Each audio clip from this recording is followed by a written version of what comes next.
Publicité. Cet épisode de Mon Carnet vous est présenté par Hello Darwin. Découvrez comment les spécialistes d'Hello Darwin peuvent vous aider à obtenir des subventions pour vos projets de transformation numérique. Vous êtes une entreprise située au Québec ou ailleurs au Canada, Hello Darwin peut vous aider. Pour plus d'informations, hellodarwin.com.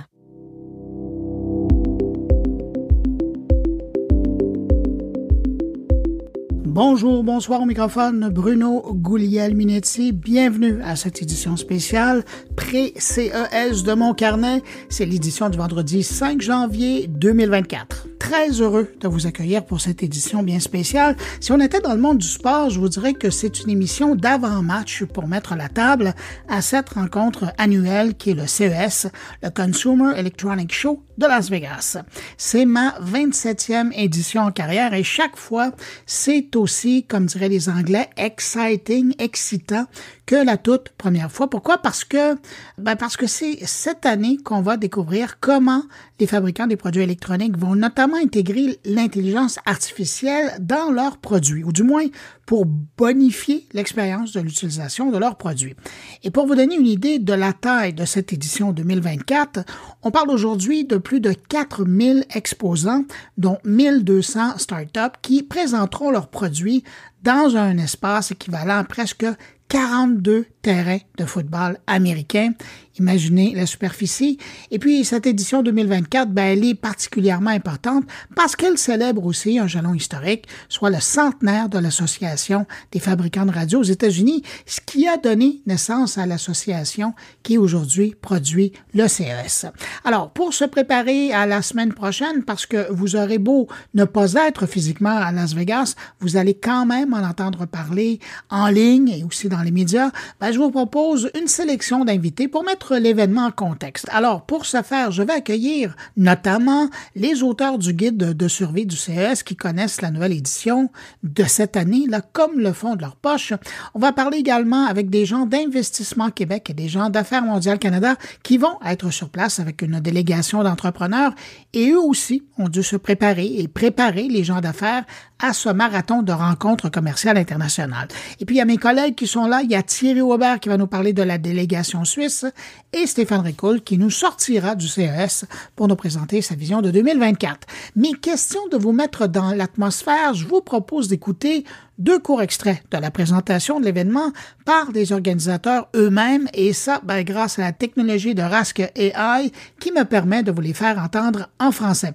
D'abord, Gary Shapiro, il est le président du CES qui nous présente les thèmes de cette année en évoquant les thèmes de l'an dernier qui sont toujours actuels. J'aimerais vous parler des thèmes qui animent le CES de cette année. Lors du CES de l'année, c'était la première fois que nous avions un thème général. Nous avions le développement durable, bien sûr, et une partie de ce thème était liée à notre partenariat avec les Nations Unies, qui était axé sur les valeurs humaines ou les droits de l'homme, l'alimentation, les soins de santé, l'air pur, l'eau propre, et qui mettait en évidence le rôle puissant de la technologie dans la résolution des plus grands défis du monde. Nous revenons encore plus fort, et les Nations Unies en ont ajouté un autre, à savoir la sécurité humaine de l'accès à la technologie elle-même, parce que la technologie fait un monde, et qu'elle est presque nécessaire aujourd'hui pour être un être humain et avoir une vie saine et productive. Alors ça, c'était Gary Shapiro, le grand patron.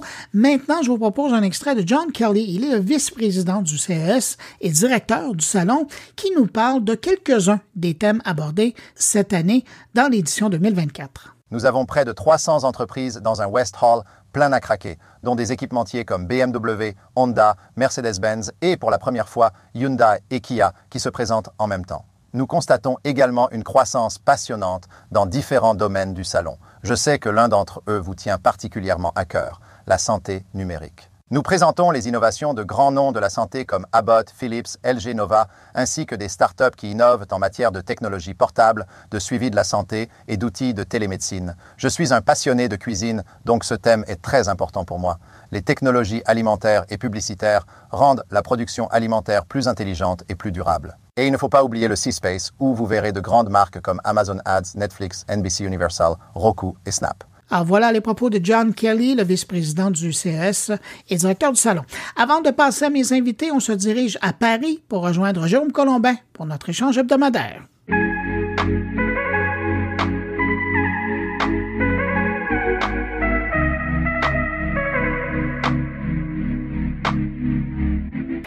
Et salut Bruno Guglielminetti, comment vas-tu? Ça va bien, salut Jérôme Colombin. Ravi de te retrouver pour ce débrief transatlantique, le premier de l'année 2024. Donc on reprend les bonnes habitudes, comme en 2023. Et on fait ça en style, hein? Tout à fait, on se retrouve chaque semaine dans ton podcast Mon Carnet et dans mon podcast Monde Numérique pour débriefer les sujets d'actu. Et évidemment, j'imagine que comme moi, tu es en train de faire tes valises, d'examiner tes tableaux Excel pour savoir de quoi sera faite ta semaine au CES de Las Vegas. T'es sérieux? Toi, tu utilises encore Excel pour faire ça? Alors non, pas du tout. Pas du tout. Tu me rassures, OK. Oui, mais ça va, c'est pas honteux non plus. Mais non, je suis passé sur un autre truc. Je suis complètement fou d'un outil qui vient de sortir. Enfin, non, pas qui vient de sortir, il vient pas du tout de sortir, mais que tu viens de commencer à utiliser, ouais. Ouais, que je connaissais déjà, puis je m'étais approché, ça m'avait pas plu. Bref, il s'agit de Notion. Connais-tu Notion? C'est un truc, c'est pas mal. C'est une espèce de mix entre Excel et Word, mais en plus, et c'est parfait pour faire des tableaux dans tous les sens. Et donc, ça te permet de planifier ta visite au CES. Exactement. Je planifie, je mets les noms des gens que je vais interviewer, les sujets, les noms des sociétés, les adresses, les trucs, les machins. Je suis chaud bouillant, là. Je suis en train de préparer ma besace. Bon, tant mieux. Non, mais tu vois, moi, j'y vais très tranquillement. Je prends mon agenda, je me fais des notes, je confirme par courriel et puis ça fait le tour. Hein. Après, on verra ce que moi, je ramène de là-bas, je me fais une tête et puis je compose l'émission avec ça. Mais toi, évidemment, bon, tu fais une couverture quotidienne en plus de ta couverture hebdomadaire. Alors, C'est sûr que tu as besoin de planifier pas mal plus que moi. Eh oui, toi, tu es un artiste. Moi, je suis une espèce de besogneux Toi, t'es une machine.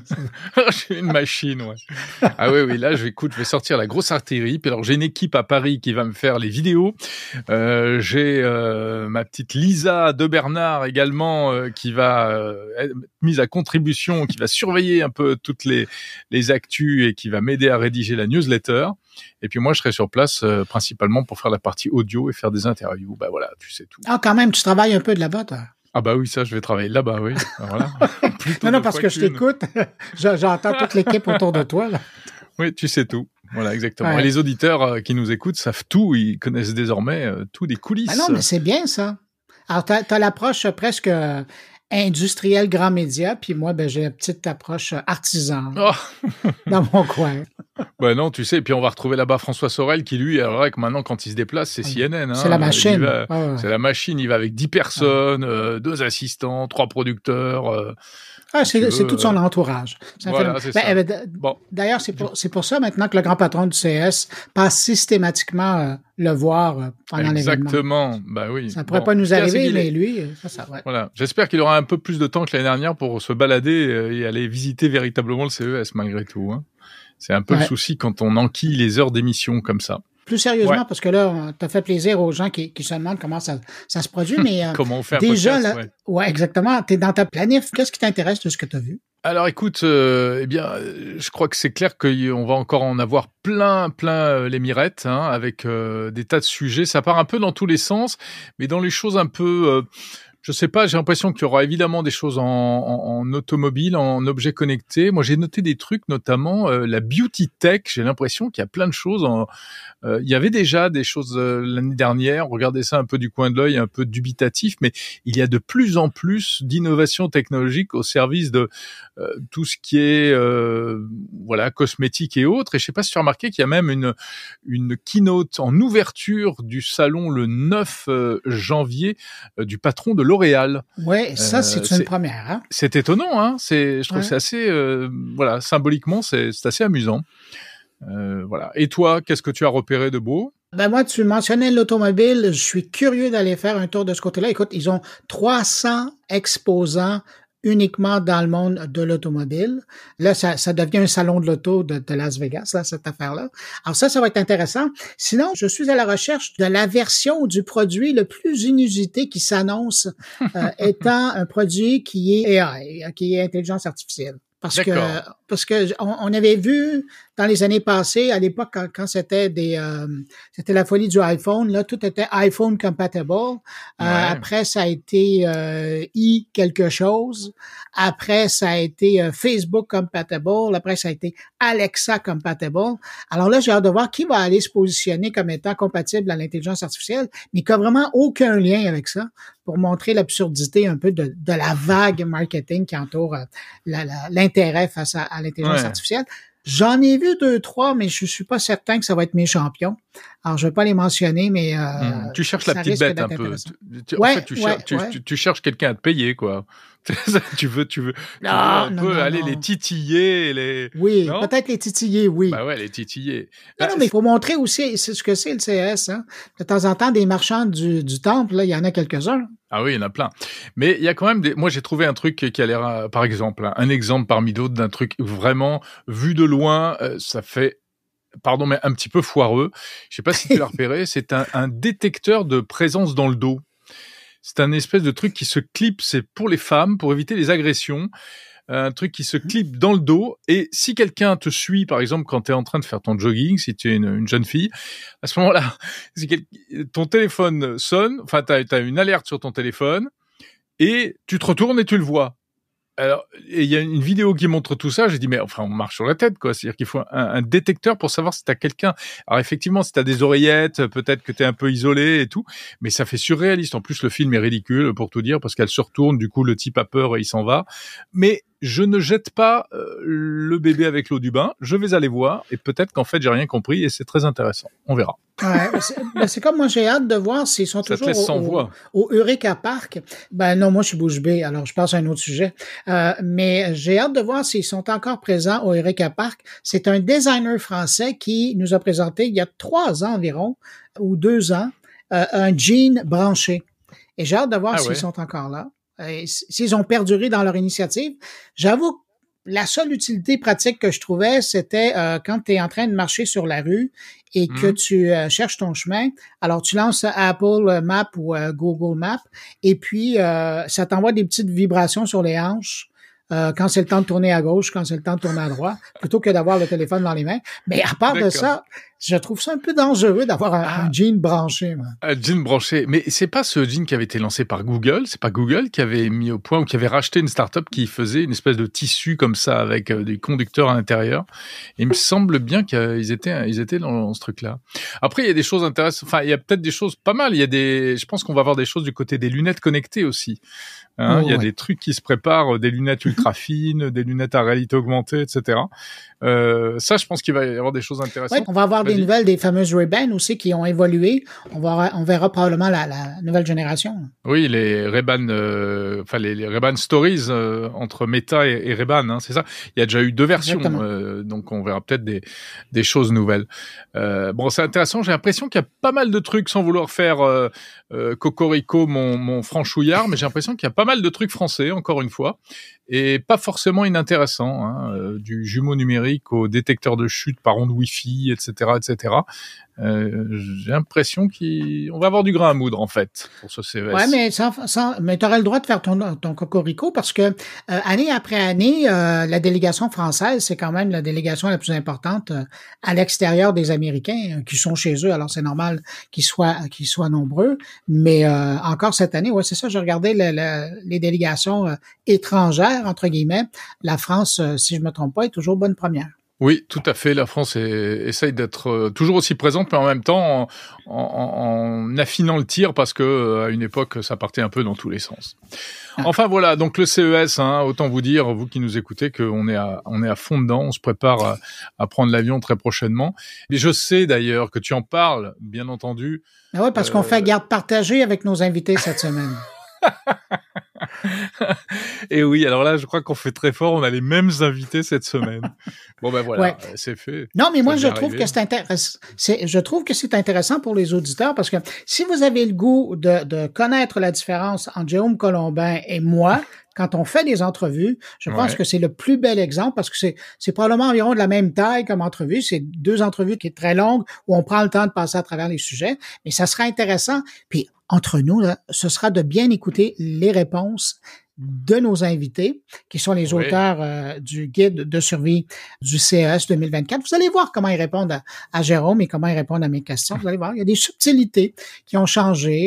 Et puis, alors c'est ça. Mais donc, tous les deux, c'est ça, on a notamment ces invités-là qu'on se partage. Voilà. Mathieu Deboeuf-Rouchon et Lionel Tardy qu'on va retrouver juste après dans nos podcasts respectifs.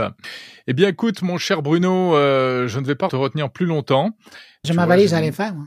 Toi, ta valise est déjà prête, alors moi je suis en retard comme d'habitude. Puis alors j'ai des notifications de tous les côtés, voilà. Je sais pas si c'est ça le CES, hein. Ça sort de partout. C'est ça le CES. Ouais, tout à fait. Bon, écoute, je te souhaite une bonne préparation. On se recroise à Las Vegas et puis on se retrouve en vrai à Las Vegas, ouais. Ouais, et puis je souhaite une bonne année à tes auditeurs et puis je poursuis avec les miens. Exactement, pareil, je souhaite une très bonne année 2024 à tous tes auditeurs et à toi-même, mon cher Bruno, et je te donne rendez-vous à Las Vegas dans quelques jours. Salut! Bye! Alors, pour commencer et savoir à quoi ressemblera cette édition du CES, je vous propose de rencontrer deux messieurs qui passent des mois, mais vraiment des mois, à préparer leur édition du CES.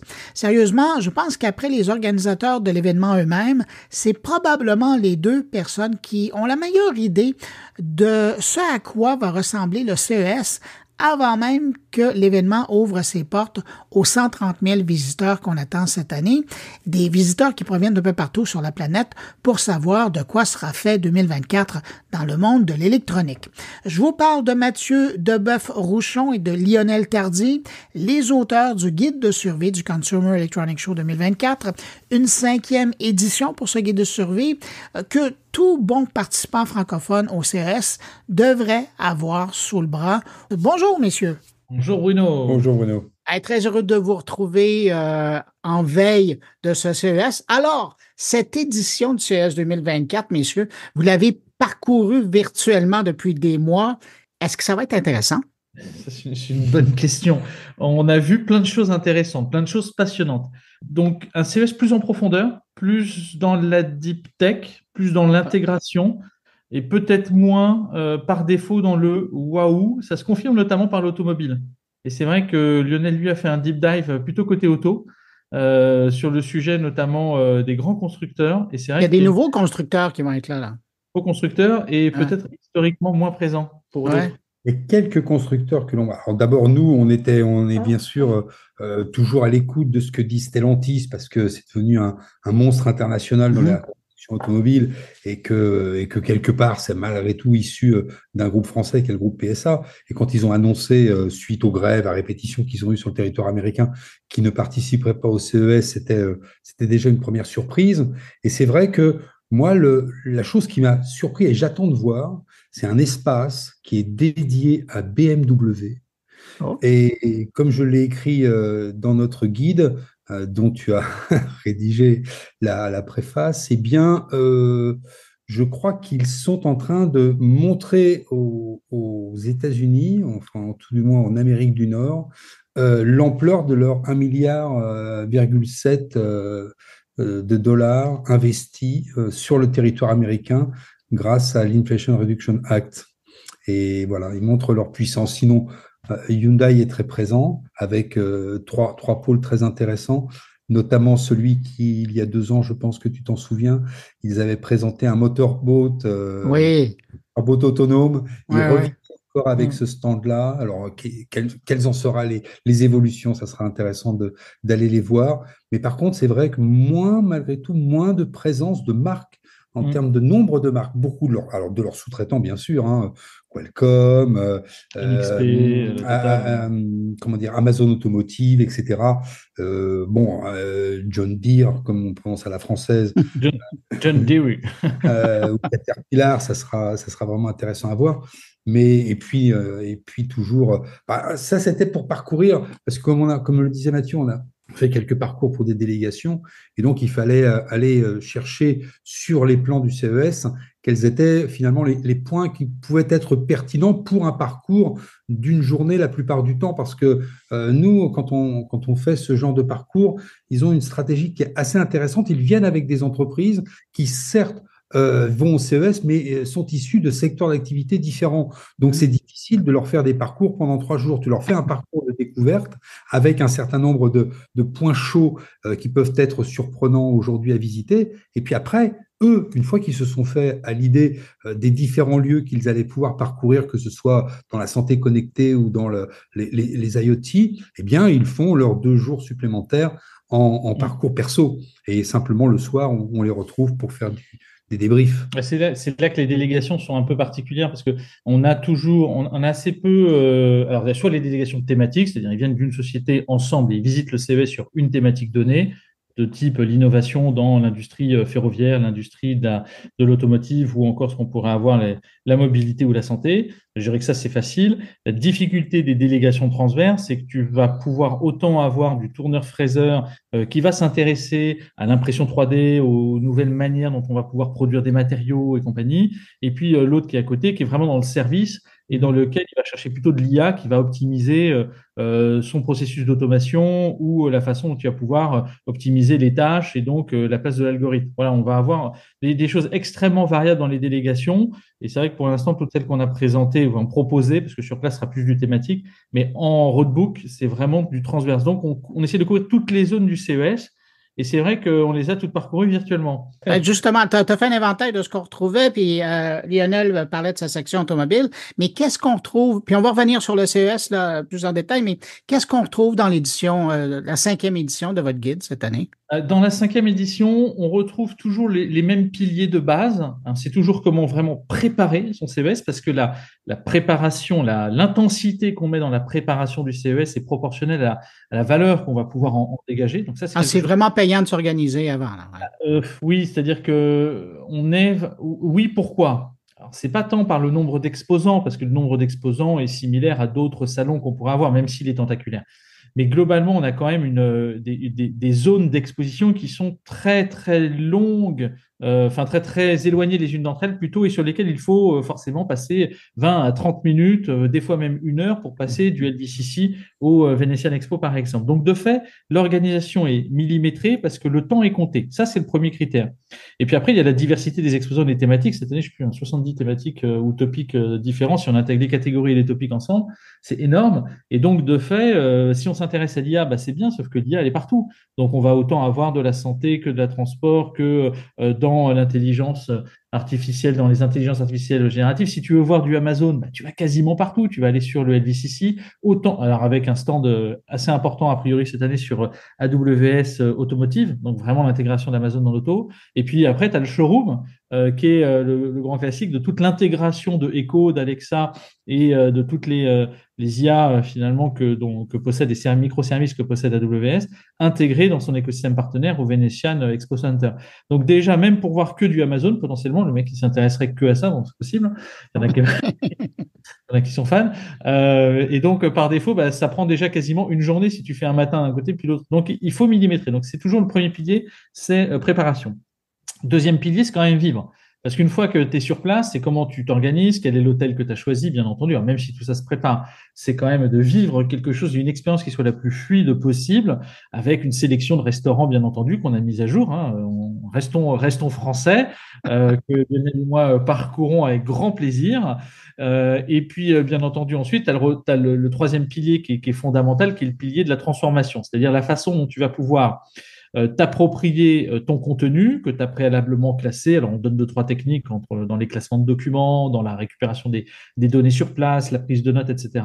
Et justement, c'est comment tu vas réutiliser tout ça à partir du moment où tu auras bien vécu ton CES, tu auras bien classé, tu auras bien fait ton run pendant ces 4 jours, comment tu l'exploites pour donner de l'énergie et de l'élan à tout ce que tu as vu, faire résonner ton déplacement et puis veiller au maximum à ancrer des actions très tôt avec les potentiels partenaires avec lesquels tu aimerais travailler, que tu aimerais re-rencontrer. Donc, c'est de la valeur qui n'est pas forcément financière quand on revient du CES parce que la transaction derrière est compliqué toujours à percevoir, mais en tout cas, c'est une manière dont tu vas pouvoir valoriser tout cet événement et le déplacement que tu auras pu y faire. Et ça, c'est quelque chose que Lionel et moi avons beaucoup travaillé parce qu'on s'est retrouvés aussi dans le cas où on savait que c'était nécessaire d'y aller.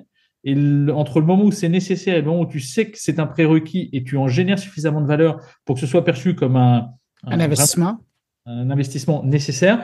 Effectivement, il se passe des fois 2-3 ans. Mais donc voilà, donc on vous donne tous les tips and tricks pour aussi valoriser ce déplacement jusqu'aux structures de présentation idéales entre un débrief un peu plus long, etc. Le nombre de templates qu'il faut avoir. Enfin voilà, c'est tout ce qu'on aurait aimé y trouver la première fois qu'on y a été. Lionel, est-ce qu'il y a eu des choix difficiles au niveau de l'éditorial à faire dans cette 5e édition? Est-ce qu'il y a des choses que vous avez mis de côté? Des choix, tu es toujours obligé d'en faire.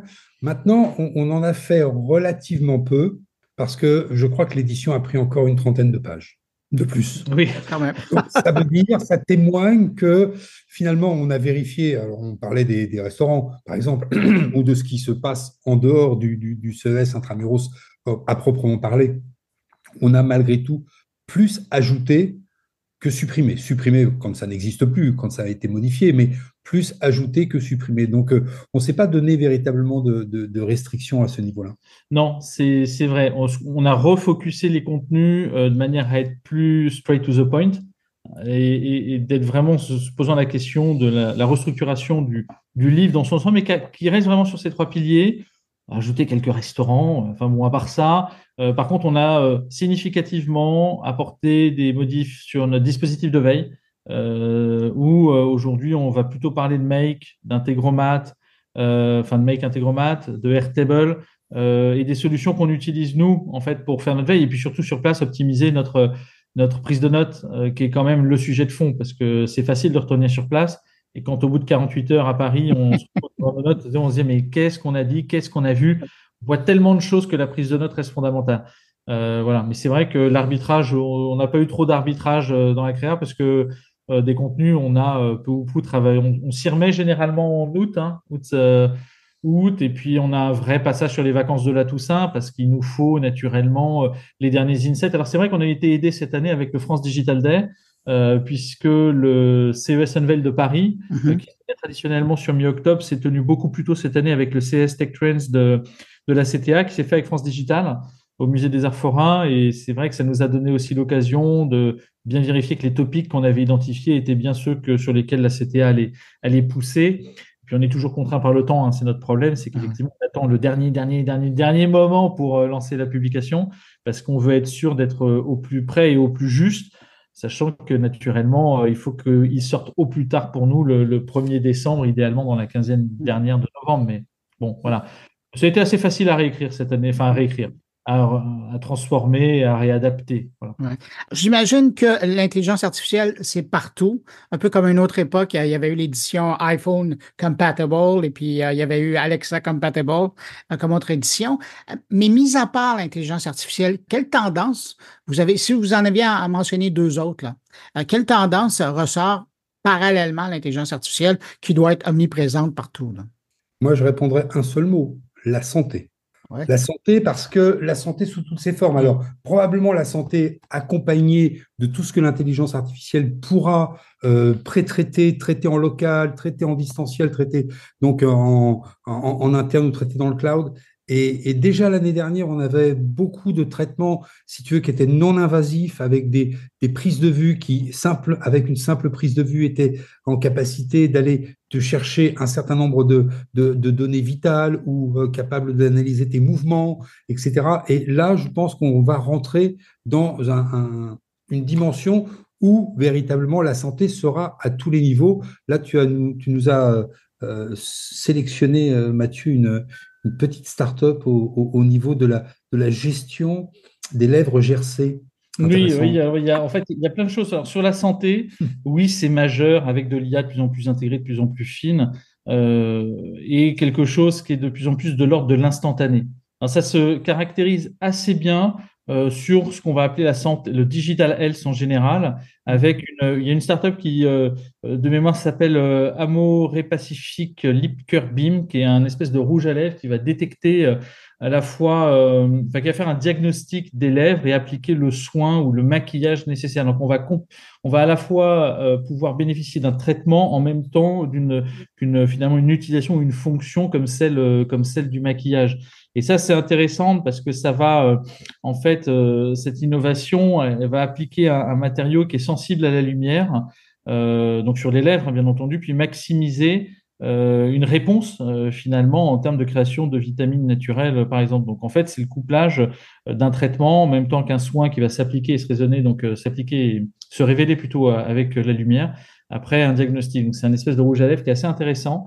Qu'on va pouvoir voir cette année, en même temps qu'il y en a d'autres qui sur la santé. Mais c'est presque, mais Mathieu, je t'interromps, c'est presque un rouge à lèvres intelligent.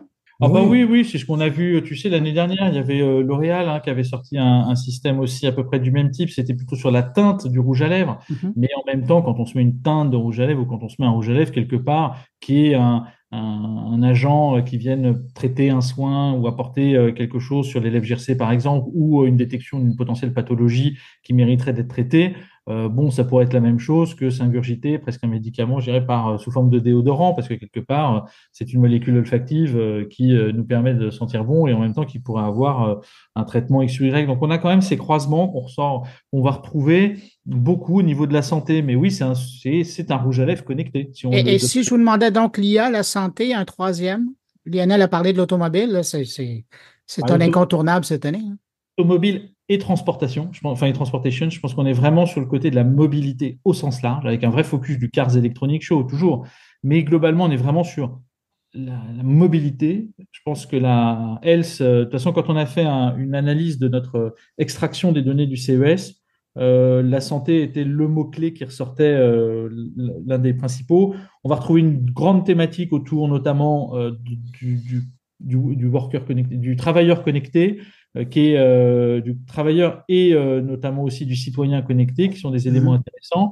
Et puis un dernier qu'on va retrouver qui est autour de ce qu'on pourrait qualifier des intelligent companies, c'est-à-dire la façon dont l'intégration de l'intelligence va pouvoir pénétrer les entreprises pour optimiser finalement ce que vulgairement on appelle l'efficience opérationnelle, mais qui est la façon dont ils peuvent délivrer mieux, plus vite, plus facilement. Et il y a un sujet de fond quand même qui est dominant et qu'on voit assez peu quelque part transparaître, mais qui est nécessaire en tout, ça reste de toute façon l'énergie. Parce que l'énergie, quelque part, on n'en parle pas, c'est un peu comme Voldemort, on dit qu'il y a toujours un Voldemort chaque année, c'est le truc que finalement tout le monde parle, personne ne prononce son nom, mais il est partout, et ça reste l'énergie. Là, encore une fois, il y a du CNRS, du CEA, enfin, il y a pas mal de sujets qui étaient intéressants cette année. Encore une fois, en parlant tout à l'heure de ce stick à lèvres qui est d'abord un capteur qui va faire de l'analyse, ce capteur, il faut qu'il soit alimenté. Alors évidemment, ces capteurs économisent de l'énergie et n'en consomment que très peu, mais il faut qu'il soit alimenté durablement. Je sais que nous faisons partie d'une génération où on avait des téléphones portables qu'on rechargeait que toutes les semaines. Et puis un jour, l'iPhone est venu bousculer tout ça et nous a habitués à le recharger tous les jours. Mais quel plaisir pour ceux qui ont un iPhone d'une dimension un peu plus importante, c'est-à-dire les modèles grande taille, grand format, et dans leur dernière génération, qui sont capables de tenir une vraie journée sans se faire trop de soucis. Moi, j'ai récemment été traîner mes guêtres à Helsinki, et je t'assure qu'il fait probablement aussi froid que dans certaines régions du Canada. En une seule journée, sur le slush, tu mets ton téléphone portable en mode économie d'énergie et tu tiens largement toute la journée. Donc, on voit bien que l'énergie et sa capacité de stockage est très importante. Et donc là, on l'a d'ailleurs repéré et mis au cœur de nos premiers tours pour les délégations. On a une société qui s'appelle eTense et qui sort une batterie pour semi-conducteurs qui tient, elle fait presque la largeur de deux lignes d'empreinte digitale. Tu vois la taille, c'est presque c'est 2 fois plus petit qu'un grain de riz. Et là, on est sur une batterie qui va pouvoir alimenter. On était il y a quelques années, et tu les as vus, je suis sûr, c'était des Français, et ce sont toujours des Français, avec BFC et les batteries sur du papier avec des enzymes. On voit bien que la capacité que l'on va avoir d'amener de l'énergie sur des petits dispositifs truffés de capteurs, et comme toi, tu t'y connais très très bien en intelligence artificielle dans le nuage, avec ce que tu nous as ramené comme information sur le re-event de AWS à Las Vegas, eh bien, on va pouvoir traiter en local grâce à ces batteries énormément de fonctions. Et puis peut-être qu'avec toutes les normes que nous sortent l'Union européenne pour réglementer le traitement des informations, qui sont de toute façon par l'intelligence artificielle ou pour l'intelligence artificielle une extension de la RGPD, on aura besoin de traiter en local et donc la donnée énergétique sera une donnée capitale. Donc, on aura de toute façon tous les sujets après classiques, hein, mobilité, pas mobilité, comment dire, les technologies immersives, un peu moins de métaverse hein, cette année. Le métaverse, ça surprend ça. Ça se comprend. C'est devenu plus de l'intelligent industry presque. Tu sais, la façon dont les technologies immersives vont optimiser l'appareil industriel et beaucoup de choses autour de la tokenisation. Beaucoup de choses autour du NFT qu'on retrouvera notamment sur le Vénitian, parce que la CTA est vraiment partenaire aujourd'hui du village Token 3 ou Web3 qui est poussé par Gilbert Réveillon. Et je vous invite vraiment à le visiter. Ils sont en face des CES Awards Showcase. Et il faut vraiment aller voir, c'est le Saint Graal, le nec plus ultra de toutes les boîtes actuellement qui travaillent sur crypto, quantique, NFT, tokenisation. Et c'est un vrai sujet que la CTA a mis longtemps à crédibiliser. Et là, on a vraiment un vrai sujet, un vrai rapprochement qui a pris plus d'1 an et demi à se créer. Et c'est un vrai village à visiter. D'un autre côté, la tokenisation, ce n'est pas du consumer good. Non, hein, c'est ça. C'est l'évolution du CES, mais bon, en même temps, croisement hardware-software, on le sait. Hey, Mathieu, je reste avec toi. On a réquisitionné tes services cette année pour faire partie du jury du CES. C'est pas rien, c'est pas banal parce que les produits qui sont honorés de cette façon-là ont énormément de visibilité par la suite, par les milliers de journalistes qui vont couvrir l'événement. Je te demanderai pas d'avoir un scoop, ça, je vais attendre d'être à Las Vegas pour voir, mais ça ressemble à quoi le processus quand on est un jury? Le processus, c'est plus de 3000 candidatures de juges. Il y a un call for judge en fait qui est fait et sur lequel on précise que l'on peut potentiellement apporter, en tout cas la lecture que l'on a du salon et d'historique. Donc je pense qu'après il faut un arbitrage des différents profils et surtout de la connaissance que l'on a du CES. Je pense que ça c'est quelque chose qui est important. C'est vrai que tu soulignes que c'est une responsabilité. On n'en prend pas conscience tant qu'on n'a pas reçu les startups à noter. Parce que moi, j'ai eu la chance de noter, noter, c'est vulgairement dit parce que c'est apprécié. C'est toujours difficile. La plupart des startups que l'on audite sont des personnes qui sont à l'état de l'art, souvent à un niveau de recherche et pas forcément à un niveau de solution. Elles viennent se confronter sans forcément vouloir absolument être nominées, hein, très certainement aussi. C'est avoir des retours. Et en fait, j'ai eu 129, 130, 100, enfin je crois que c'est 129 exactement startups, pour la plupart sud-coréennes. Donc en fait, c'est quelque chose qui m'a frappé tout de suite, c'est la présence massive, le passage finalement où la Chine était très présente sur le CES, les CES Awards et consorts, notamment dans la sélection, à un passage où la Corée du Sud représentait une très très grande partie. Alors moi j'étais sur une partie qui s'appelle Human Security for All, qui est la façon dont la technologie va pouvoir aider l'humanité à relever les challenges auxquels elle sera confrontée. Donc autant sanitaire, que médical, que lié à la mobilité, à la dépendance à la connexion et tous ces sujets. Et ben, globalement, on doit les noter et on en note beaucoup. Il y a beaucoup de contenu, faut lire. On a très peu de temps parce que il faut sortir le classement. Donc en fait, il y a eu à peu près, je crois, 100 et quelques juges qui ont été nommés. Nouveaux, anciens, internationaux, de l'Indien, du Français, du UK, il y a quasiment toutes les nationalités sont représentées. Et on reçoit un panel de startups à noter, les documents associés, ça veut dire documents techniques pour certaines, vidéos, voilà, toutes les informations. Et on note selon des critères qui sont de l'appréciation non pas arbitraire, hein, mais vraiment des notes, une grille de notation sur des critères tels que intégration technologique, état de l'art par rapport à la concurrence, tous ces éléments-là, et qu'aboutissent à une note. Et cette note ensuite repasse dans une autre commission où là, effectivement, il y a un arbitrage sur qui va être CES Awards, qui va être honoré, qui ne sera pas en fonction des notes, et c'est comme ça que ça se décide.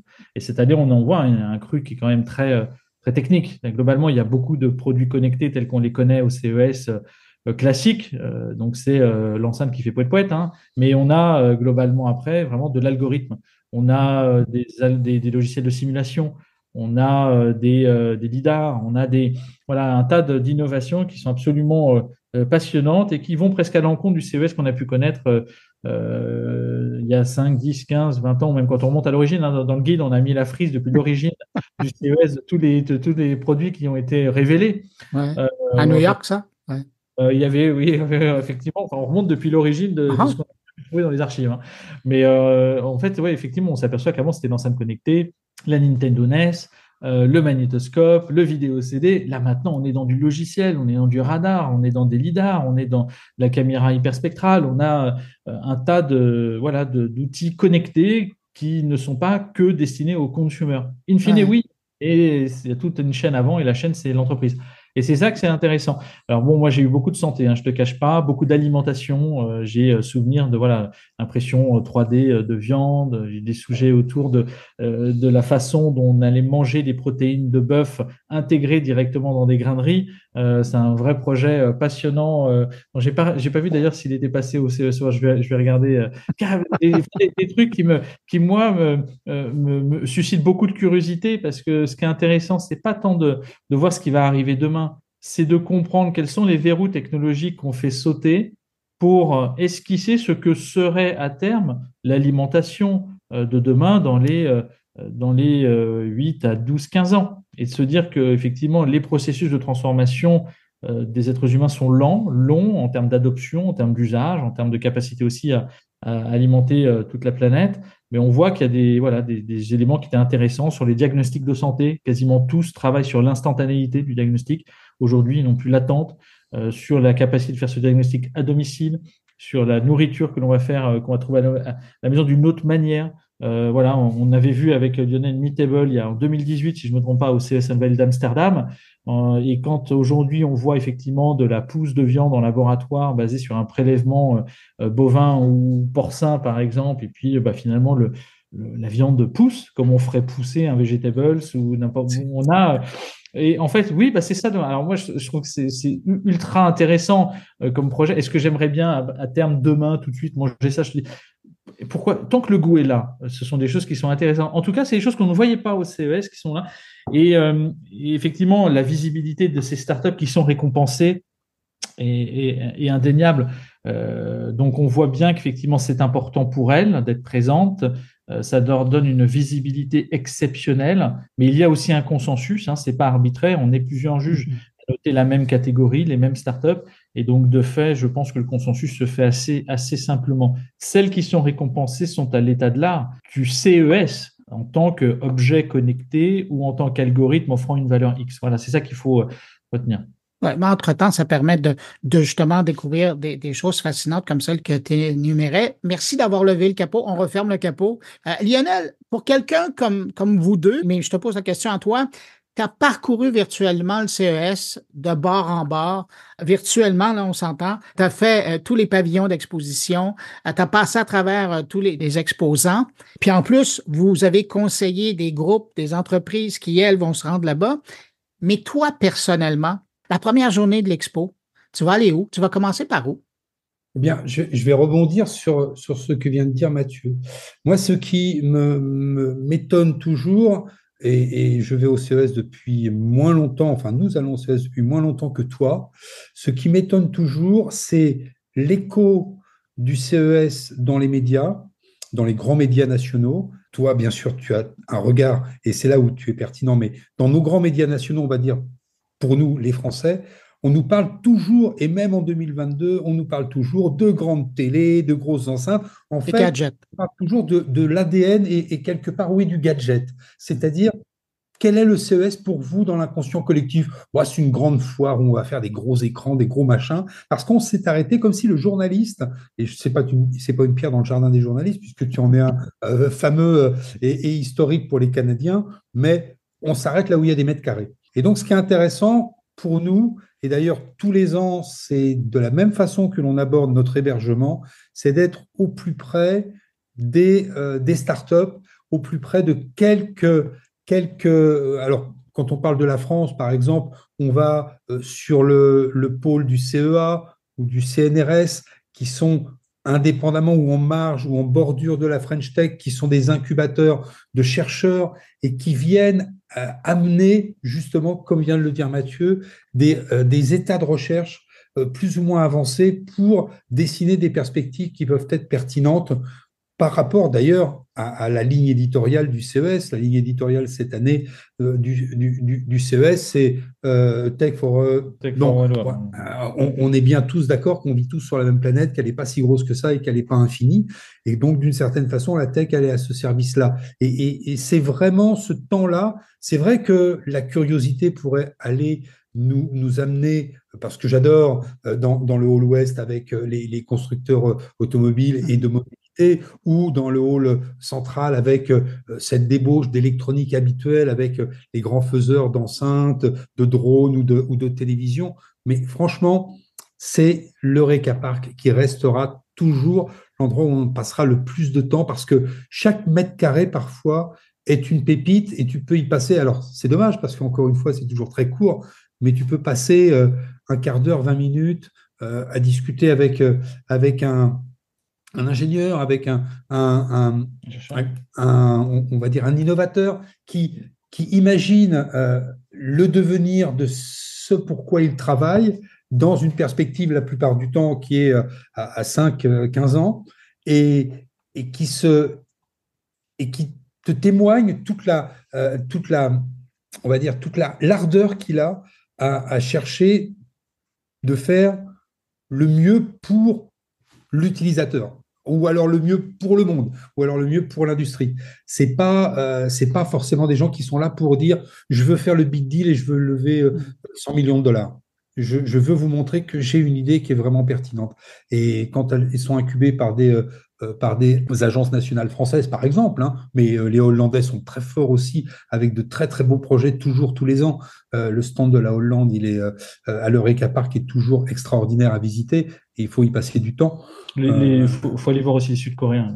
Alors, les il y a de la mais en fait, rappelez-vous, hein, je sais pas si toi tu l'avais vu, Bruno, mais à chaque fois qu'on passait sur la Corée du Sud, tu avais systématiquement une espèce de petit bottin téléphonique, hein, parce qu'en fait, tu avais le livre avec toutes les trucs et sur du papier, et tout était millimétré, du pitch à la démo, c'était du.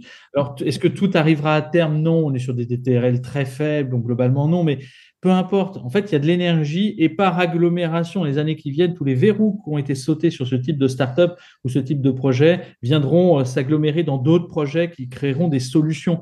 Donc, en fait, il faut vraiment mettre en perspective tout ce que l'on voit. Mais comme dit Lionel, l'Eureka Park, oui, c'est un foisonnement d'idées avec autant de la start-up que de l'université, que de la spin-off du projet de recherche. Enfin, voilà, c'est là qu'il y a une super énergie, quoi. Ouais. Puis d'autant plus que l'Eureka Park, c'est important de le mentionner, il y a environ, cette année, le CES le confirmait, là, il y a plus de 1000 startups qui vont être là. Et c'est souvent l'expression américaine, là, le make or break it. Il y a des entreprises qui vont là, ils mettent tout leur budget en disant, il faut trouver un bailleur de fonds, il faut trouver quelqu'un qui croit en notre idée. On va là, si ça marche, ça marche, ça marche pas, ben, on calme, c'est tout. Ouais. En tout cas, il y a une très belle énergie dans cette partie du salon. Il y en a partout, bien sûr. Mais c'est vrai que le Vénitian, plus encore le Eureka Park. Oui, c'est vrai. C'est un peu comme, pour nous, c'est Vivatech, c'est un peu l'Eureka Park qu'on aimerait au CES en termes de dimension, parce qu'il y a quand même beaucoup de startups à Viva, c'est 6000 et quelques, je crois. Enfin, c'était énorme. Mais en tout cas, il y a vraiment une énergie folle au Vénitian et je trouve que c'est là que nous, on va passer la majeure partie de notre temps, en tout cas. Bon, ben c'est sûr qu'on va se croiser. Dernière question, messieurs, puis après, je vous laisse aller parce que je sais que vous êtes en préparation à votre départ. Quel conseil vous donnez aux visiteurs du CES? Cette année, on parle de 130 000 participants qui sont déjà confirmés. Quel conseil vous donnez à quelqu'un qui se rend là pour la première fois? De bien réguler ses nuits, de prendre une batterie portable, deuxièmement. C'est sans batterie, en fait, le CES s'arrête à midi. Et de travailler un processus de prise de notes. Nous, on donne le nôtre dans le guide, mais c'est vraiment de se dire de quelles informations j'ai besoin quand je rencontre quelqu'un pour très vite, au retour, quand je vais exploiter ces données, les rendre exploitables. Et bien choisir son hôtel accessoirement en fonction de son objectif et de la thématique que l'on va apprécier. On va passer 60% de son temps sur un endroit spécifique. Donc, c'est avoir choisi le lieu pour éviter les allers-retours à tout va. Voilà. Ouais. Un conseil, allez goûter les truffle fries. Lionel? Écoute, je dirais pas mieux, mon général. La localisation est vraiment importante, la méthodologie est importante, et c'est vrai que au retour, et c'est un des éléments que l'on a écrit, je crois, dans la première version de notre guide. Dites-vous que dès que vous allez revenir sur le territoire national duquel vous êtes parti, vos collègues avec un sourire un peu envieux vous demanderont quelle est la tendance de cette année. Et donc, il faut que vous ayez préparé la réponse, même si cette réponse, elle est déjà constituée avant même votre départ au CES. Il faut que vous ayez préparé cette réponse et que quelque part, ce que vous allez voir ne fera qu'enrichir cette réponse et lui donner des arguments. Donc, pour celui qui part au CES, il doit se dire, cette année, la tendance est probablement ça ou ça, et je vais l'enrichir de tout ce que je vais pouvoir y voir, et surtout revenir avec les objectifs que je me suis fixés. C'est-à-dire atteindre ces objectifs et pas se dire mon objectif était de mettre $100 sur un tapis de roulette. Parce que là, ils sont perdus, de toute façon, on le sait avec l'expérience. Mais c'est intéressant, Lionel, de ramener le CES en 3 temps comme ça. La préparation, l'événement et le retour. Lionel Tardy, Mathieu Deboeuf-Rouchon, je vous remercie d'avoir pris du temps comme ça. Là, on a passé une demi-heure, ça a filé. Je rappelle que la 5e édition du guide de survie du CES 2024, elle est en vente, elle est disponible. Vous pouvez avoir plus de détails et même trouver les liens pour l'acheter en version électronique ou en version papier sur guide-survie-ces.com. De toute façon, si vous n'avez pas pris l'adresse en note, elle est sur la page de l'émission sur moncarnet.com. Alors, vous trouvez le lien, vous pouvez l'acheter. Messieurs, je vous dis merci, puis surtout, à très bientôt parce qu'on se voit à Las Vegas. Salut! Salut. Bye bye.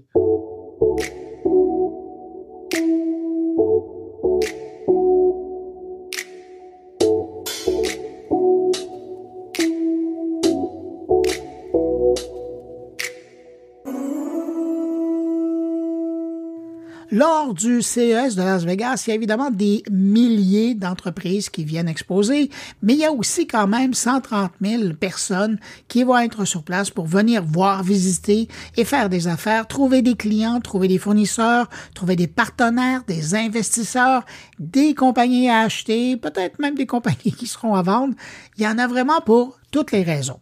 Et du lot, encore cette année, il y aura des entreprises québécoises et canadiennes qui seront sur le salon pour faire voir le savoir-faire québécois et canadien, mais aussi pour arpenter le salon et, dans certains cas, pour faire des rencontres d'affaires hors des murs de l'événement, sachant que d'autres visiteurs sont à Las Vegas justement pour faire la même chose. Pour parler de cette réalité des 2 missions québécoises et canadiennes qui seront sur place la semaine prochaine, je vous propose d'abord une rencontre avec les gens d'Investissement Québec. Pour nous parler de la mission Québec, on va rejoindre à l'instant Marie-Ève Jean. Elle est la vice-présidente exportation chez Investissement Québec et sa collègue Marie-Hélène Baudouin, qui est conseillère spécialisée exportation secteur technologie et l'information chez Investissement Québec. Bonjour, mesdames. Bonjour, comment allez-vous? Ça va très bien. Merci d'avoir accepté mon invitation. Il y a aussi Marie-Hélène Baudouin qui est là. Bonjour, Bruno. Bonjour. On va commencer avec vous, Marie-Ève Jean. Si je vous demandais le rôle d'Investissement Québec international par rapport aux entreprises québécoises qui sont en déplacement, qui veulent aller chercher des partenaires à l'international, qu'est-ce que vous auriez à me présenter comme votre rôle ou votre mission? Merci, c'est une excellente question. Dans le fond, chez Investissement Québec International, l'équipe exportation que j'ai la chance de diriger, notre mandat, c'est vraiment de travailler avec les entreprises québécoises qui souhaitent accélérer, diversifier, développer leur marché à l'extérieur du Québec, donc hors Québec. Donc, on fait ça par toute une gamme de services qui sont offerts aux sociétés québécoises, notamment le service phare, je vous dirais, pour lequel on est connu, c'est l'organisation de rencontres d'affaires ciblées en fonction des besoins du modèle d'affaires de l'entreprise québécoise. Donc, c'est notre service phare. Et aussi l'autre connu, c'est l'organisation d'activités de mission commerciale dans le cadre justement de grands rassemblements mondiaux, comme le sera CES, comme les CES.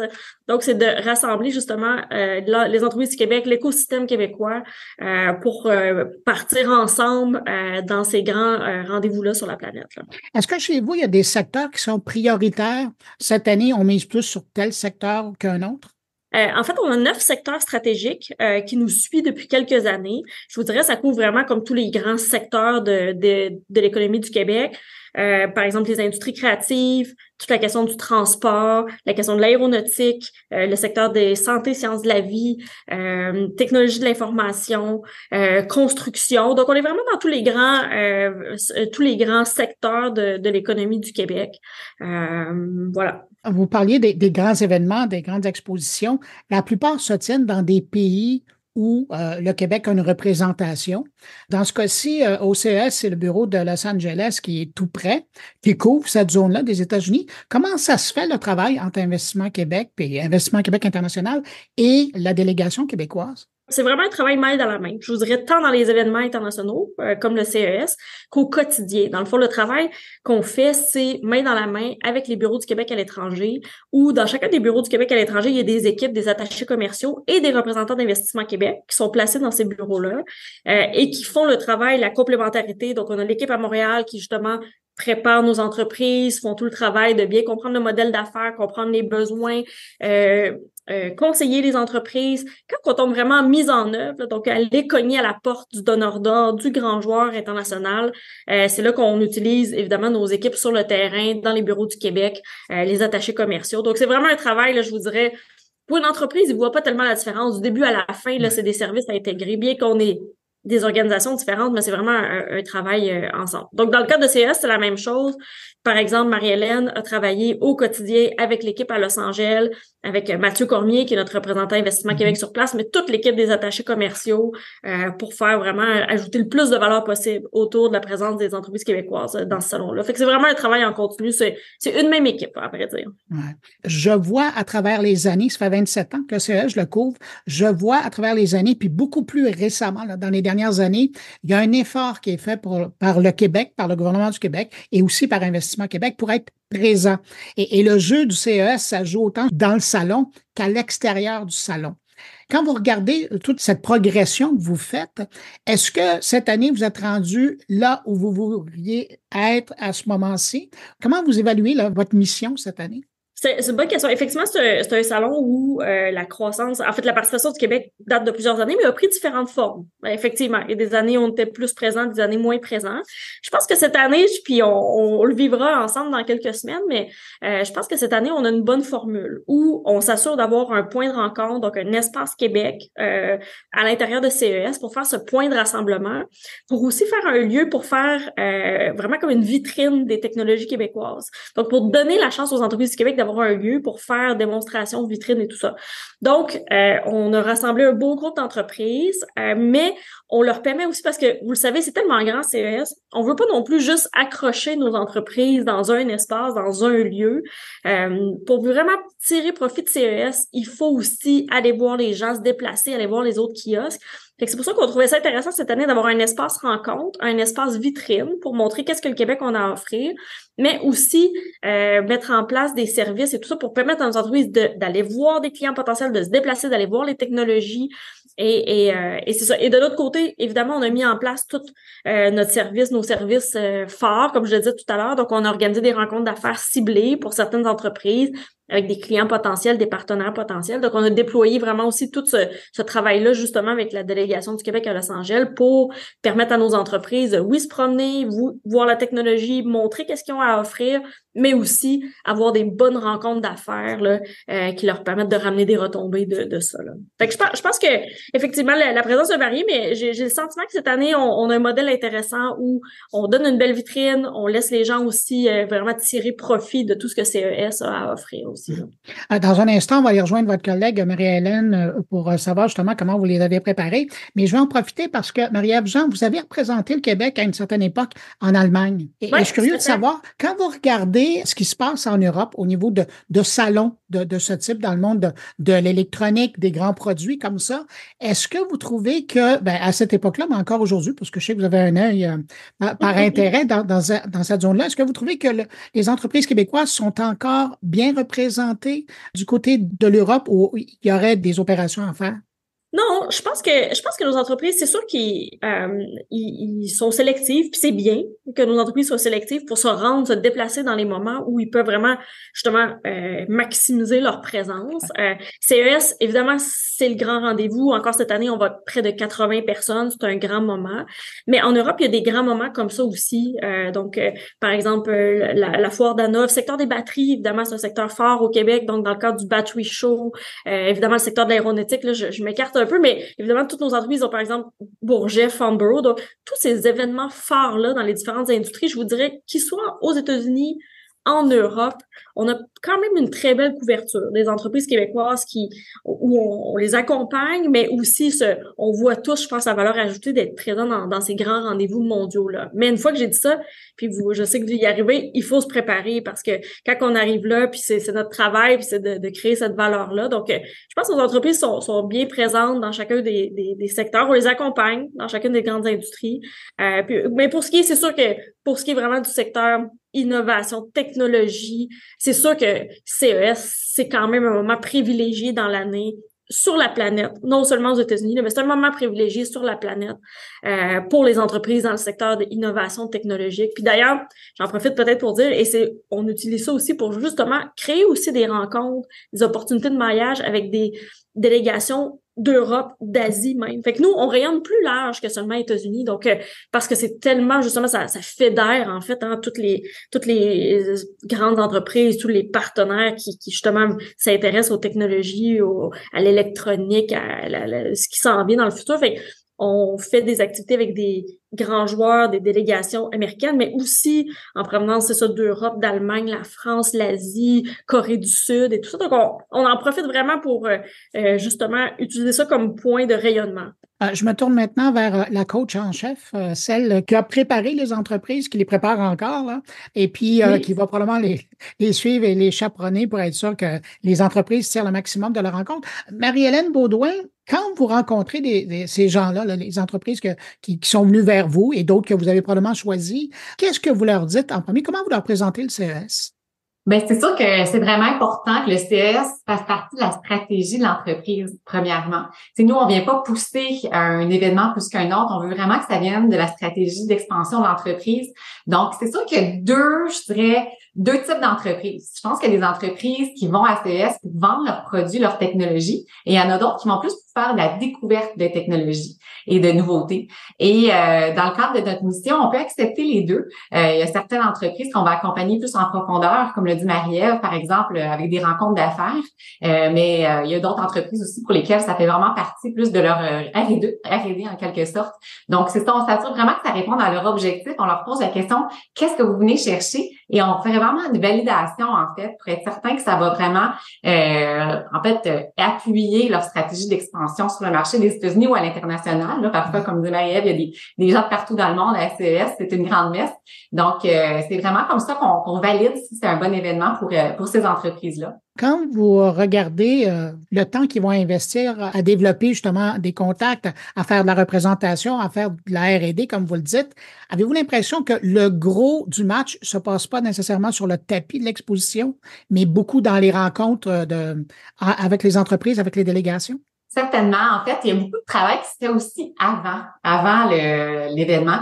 Donc, on a pris plusieurs rendez-vous d'affaires avec la collaboration justement du bureau de Los Angeles notamment, avec des entreprises et des clients potentiels. Il y a même plusieurs rencontres qui ont déjà eu lieu en virtuel et qui vont même se concrétiser sur place par une rencontre en personne. Fait qu'il y a vraiment du travail qui se fait en amont avec les entreprises et effectivement, donc c'est à l'extérieur, comme vous dites, de l'événement officiel. Mais il y a aussi beaucoup de rencontres qui vont avoir lieu sur le kiosque du Québec. Donc, l'événement cette année, on l'a un peu modifié. Fait que c'est vraiment un kiosque pour les rencontres d'affaires. Il va y avoir des tables avec des lieux de rencontre et aussi des démos, justement, là, des démonstrations de technologie québécoises.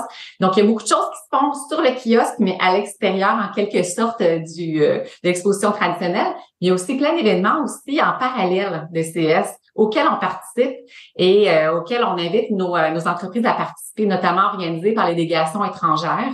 On en organise aussi 2 événements aussi qui sont ouverts à nos clients, donc aux clients qui font partie de la délégation, mais on invite les entreprises de la délégation à partager ces cocktails-là à leurs clients potentiels, à leurs prospects, à leurs partenaires stratégiques. Donc, c'est vraiment plus qu'effectivement une simple exposition, là. Dans la délégation ou dans la mission, ils sont de quel secteur? On s'entend, là, il y a tout un lien avec l'électronique, mais l'électronique, c'est large parce que c'est dans tous les secteurs. De quel secteur ils proviennent?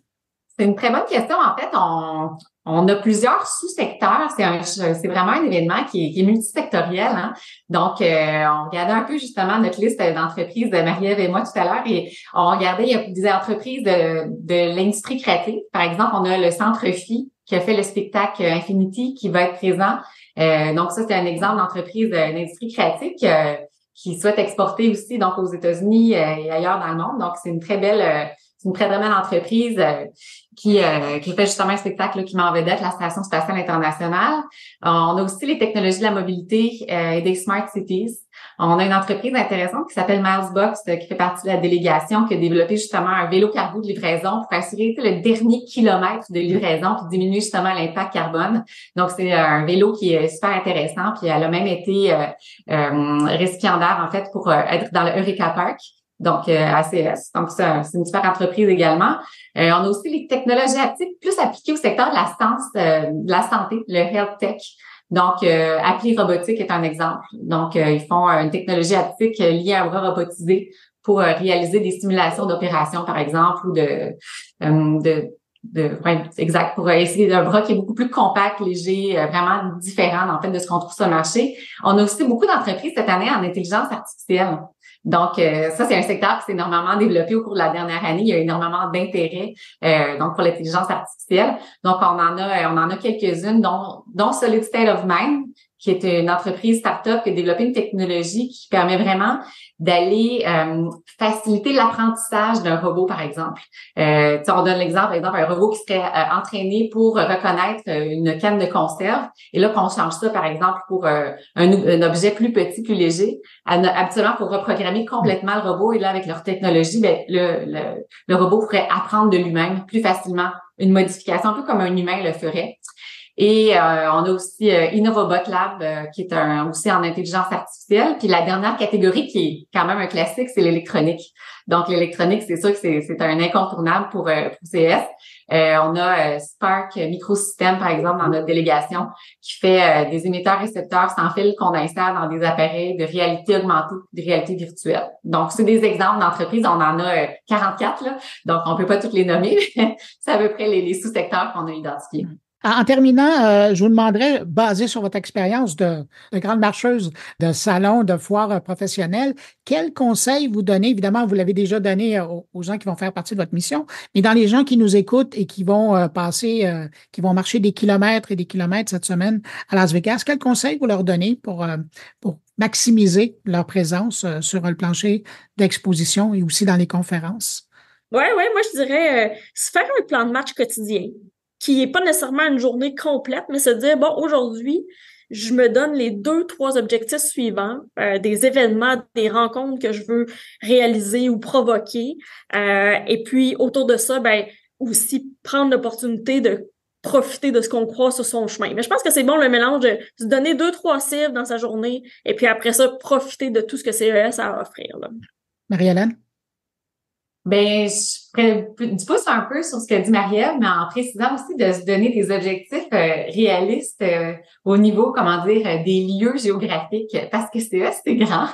C'est un peu étalé aussi, donc d'essayer de pas prendre des rendez-vous un à la suite de l'autre dans 2 édifices différents, parce qu'il risque de manquer d'arriver en retard, en fait, à leur rendez-vous. Donc, de vraiment essayer de structurer en fonction des lieux géographiques. Il y a trois espaces principaux, là.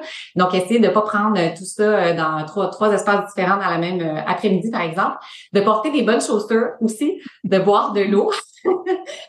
Et vraiment de se préparer aux rencontres. Donc, si vous avez des rencontres d'affaires qui sont prévues, allez lire sur l'entreprise, allez voir le profil LinkedIn du client, essayez de s'informer et de vraiment adapter sa proposition de valeur à la personne à laquelle on s'adresse. Parce que parfois, la personne devient fatiguée, puis elle va répéter un peu comme un robot son pitch de vente. Et c'est vraiment important, je pense, d'adapter notre message à la personne qui se trouve en face de nous. Donc, ça serait vraiment la préparation, qui est quand même, je pense, c'est une recette vraiment incontournable pour avoir un succès dans ce genre d'événement-là. Marie-Ève Jean, vous êtes vice-présidente exportation chez Investissement Québec et Marie-Hélène Baudouin, vous êtes conseillère spécialisée exportation au secteur technologie de l'information chez Investissement Québec. Merci à vous deux et j'en profite pour vous souhaiter une bonne année 2024 et on se croisera au CES. Salut. Merci beaucoup. Merci.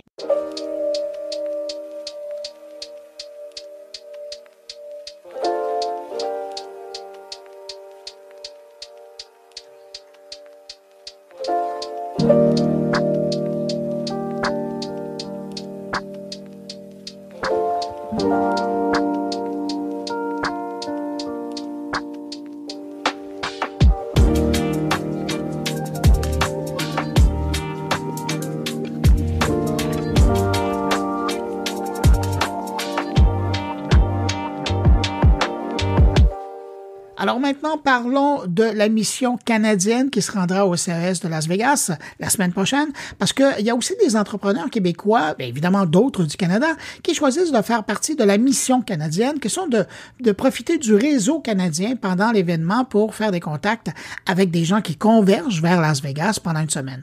Et pour le gouvernement canadien, c'est aussi une autre façon de faire bénéficier les entreprises d'ici des réseaux développés à l'étranger par son service des délégués commerciaux dans le secteur des technologies. Alors, pour nous parler de la mission canadienne du CES, on rejoint Ghislain Robichaud. Il est le directeur régional pour le Québec d'Affaires mondiales Canada. Bonjour, M. Robichaud. Bonjour, Bruno. Ça va ressembler à quoi la délégation du Canada cette année au CES? Ça doit être assez important, en fait. On a déjà dans notre liste au-delà de 125 compagnies.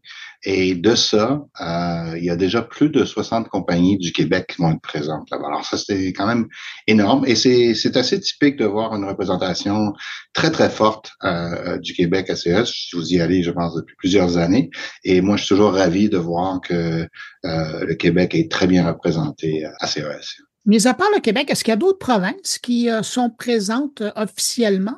Bien évidemment, nous, comme on travaille, on est le service des délégués commerciaux du Canada, des bureaux régionaux à travers le pays. On a au-dessus de 140 personnes qui travaillent dans 18 bureaux. Alors, on est de la famille fédérale. On a fait partie d'Affaires mondiales Canada. Alors, tout notre réseau est mis à contribution dans le recrutement. Alors, c'est là que ça vient avec un chiffre de au-dessus de 125 personnes, avec des efforts aussi conjoints en matière de recrutement avec nos partenaires d'écosystème, des gens, évidemment, d'Investissement Québec International, et puis d'autres partenaires qui font la promotion de CES et qui font la promotion des activités à la fois du fédéral et de la province ou du Québec. Et puis nous, on est ravis de voir que les compagnies tirent profit là, vraiment de l'ensemble de l'offre qui est disponible pour eux pour aller chercher le maximum à cet événement-là. Pour votre service de délégués commerciaux qui travaillent un peu partout sur la planète, là, pourquoi c'est intéressant? Pourquoi c'est important le CES? Comme vous dites, on est partout sur la planète. Alors, on est dans 160 villes, mais ce qui est intéressant, le CES, c'est plus une opportunité pour notre réseau de se mobiliser. Alors, c'est dans un continuum de services. On travaille continuellement avec les compagnies et l'idée, par exemple, moi, à mon bureau, j'ai au-delà de 20 délégués commerciaux dans plein de secteurs stratégiques pour le Québec. Et à partir de là, c'est d'avoir une vision d'ensemble sur les activités en fonction de la demande. On travaille beaucoup avec la demande des clients. Et dans la mécanique qu'on a ici, par exemple, nous, on a aidé à faire du recrutement pour le Québec. On a préparé sur un portail d'inscription, les gens pouvaient mettre l'information exactement sur leur compagnie. Et à partir de là, on a plusieurs de nos délégués commerciaux qui sont à l'étranger, qui vont à la pêche et qui vont voir quelles sont les personnes qui vont être présentes à CES, qui pourraient être intéressées à rencontrer la délégation canadienne. Et c'est de cette manière-là que ça se fait de façon très organique. Alors, ce qui est important de comprendre dans cette réalité-là, c'est que c'est vraiment, le succès est beaucoup attribuable au contact que ce qu'on appelle nos employés recrutés sur place, aux employés locaux ont dans différents marchés, que ce soit en Corée, au Japon. Alors, tout ce monde-là converge vers une plateforme comme le CES. Ça peut être des fois d'autres secteurs comme les secteurs spatials à Farnborough. Alors, ce sont à peu près cette formule-là qui fait en sorte que c'est excessivement organique comme structure, mais en même temps, ça amène des résultats extraordinaires depuis plusieurs années pour les compagnies qu'on représente et avec qui on travaille au Québec. Ouais. Mais je comprends bien dans vos explications que dans le fond, ce sur quoi que vous misez, c'est vraiment les rencontres qui se font dans les couloirs, sur le salon, mais pas nécessairement dans un kiosque. Vous avez dépassé ce stade-là et vous êtes vraiment dans les rencontres qui sont payantes, là, hors des espaces d'exposition. Tout à fait. C'est à la demande, nous, on s'ajuste à la demande de l'industrie. Hein? Puis, depuis plusieurs années, ce qu'on constate, c'est exactement là où on amène une plus grande valeur ajoutée, c'est à travers vraiment ce réseau-là de contacts que nous avons que ce soit dans la région, avec les VC de ce monde, avec les grands, les OEM, avec tous les grands joueurs qui viennent là-bas. Alors, c'est sur là-dessus qu'on se concentre. Non, il y a toujours une présence. Il y aura un petit kiosque de l'Ontario, le Québec ou le Canada sera une certaine visibilité également pour cette année. Mais pour chaque dollar on investit, on regarde où on va l'investir de façon le plus efficace. Et puis, c'est là que nos clients nous demandent d'investir et qu'on retrouve les meilleurs résultats. Cela, ça pourrait être évolutif. À certains moments, c'est important pour un pays comme le Canada ou une province d'être visible. À un moment donné, c'est peut-être mieux de faire vraiment œuvrer plus en marge, laisser les compagnies aussi pouvoir faire plus les rencontres d'affaires parce que les attachés au kiosque aussi, ça vient avec quelquefois ce qu'on nous dit des bénéfices, mais ça dépend ou ça amène aussi des restrictions parce que c'est des coûts que les compagnies doivent défrayer. Alors, s'ils veulent avoir plusieurs représentants, avoir des rencontres d'affaires, ils optimisent leur participation généralement à travers le maillage qu'on organise. Puis ce qui est intéressant dans votre cas, c'est que à la fois, pour prendre des termes de hockey, vous jouez offensif, mais vous êtes aussi défensif. C'est-à-dire que il y a des délégations étrangères qui vont venir vers vous, notamment par le kiosque, mais aussi dans le cadre de réception que vous organisez, où là, on va être curieux de savoir ce qui est possible d'être fait au Canada. Tout à fait. Écoute, cette année, en termes de programmation à l'extérieur, nous, comme je dis, la concentration, ce qu'on va rester, c'est vraiment sur le maillage. On a des salles qui vont être disponibles. Et puis, évidemment, ça, c'est un outil. Après ça, il y a toutes sortes de rencontres qui se font au cours de la semaine à l'extérieur de ces salles-là. Mais au moins, on assure une certaine disponibilité, surtout pour certains types de démonstrations. Il y a des trucs où on a besoin de son, besoin de choses, on a besoin d'une concentration. Alors, les gens ne veulent pas faire ça dans un café. Évidemment, on parle de domaine technologique. S'assurer, évidemment, que on puisse aussi s'assurer que les conversations se font de façon confidentielle. Alors, comme je dis, c'est qu'il faut voir ça comme une opportunité qui se crée dans un continuum de services. Parce qu'après ça, évidemment, quand les gens retournent, il y a des suivis qui sont faits.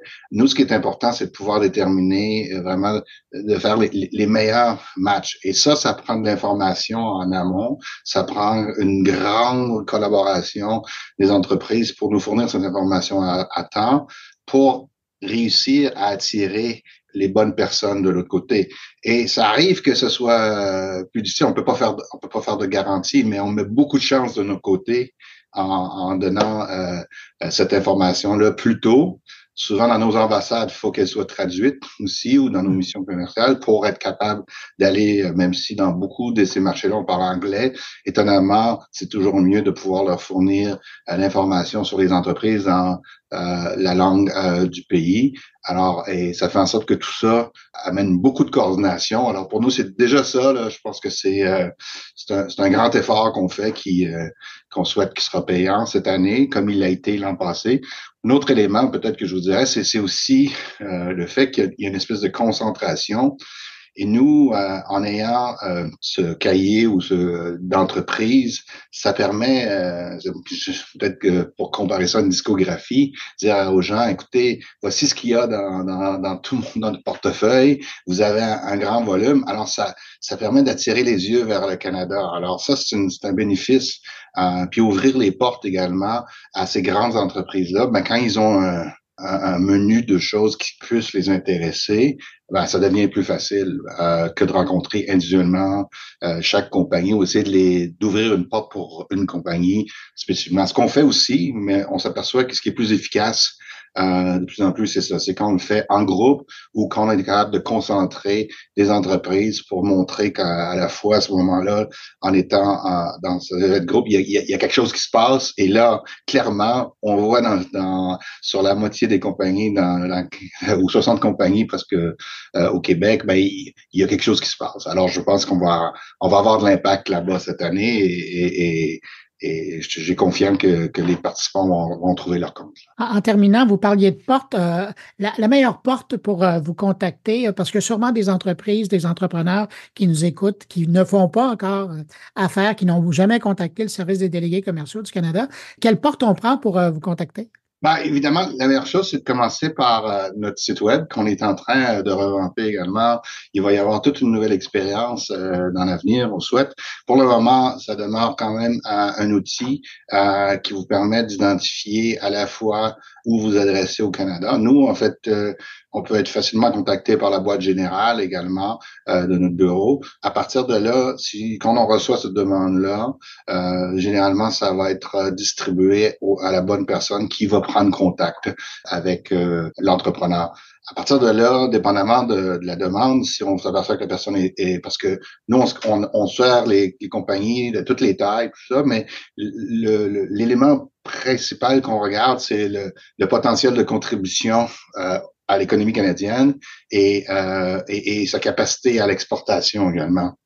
Alors, si jamais il y avait du travail de préparation en amont, c'est là qu'on vient travailler, référer à nos ORPEX, à d'autres groupes qui sont capables de faire ce travail-là. Puis, à ce moment-là, on travaille dans un écosystème. Là, il y a plus que 17 organismes au Québec qui travaillent à aider les exportateurs. Alors, c'est extraordinaire. Et l'idée de ça, ce que je dis, tous les gens veulent. On commence par où? Moi, ce qu'on dit souvent, c'est nous, je vous assurer que vous frapperez pas à une mauvaise porte, parce que si on n'est pas la bonne porte, on vous redirigera vers une bonne porte et puis on vous reprendra au moment où vous serez prêt à bénéficier de nos services. Ghislain Robichaud, je rappelle que vous êtes directeur régional pour le Québec des services de délégués commerciaux. Vous êtes d'Affaires mondiales Canada. Merci d'avoir pris de votre temps pour répondre à mes questions, puis je vous souhaite une bonne année 2024. C'était un honneur de vous parler et tous mes respects.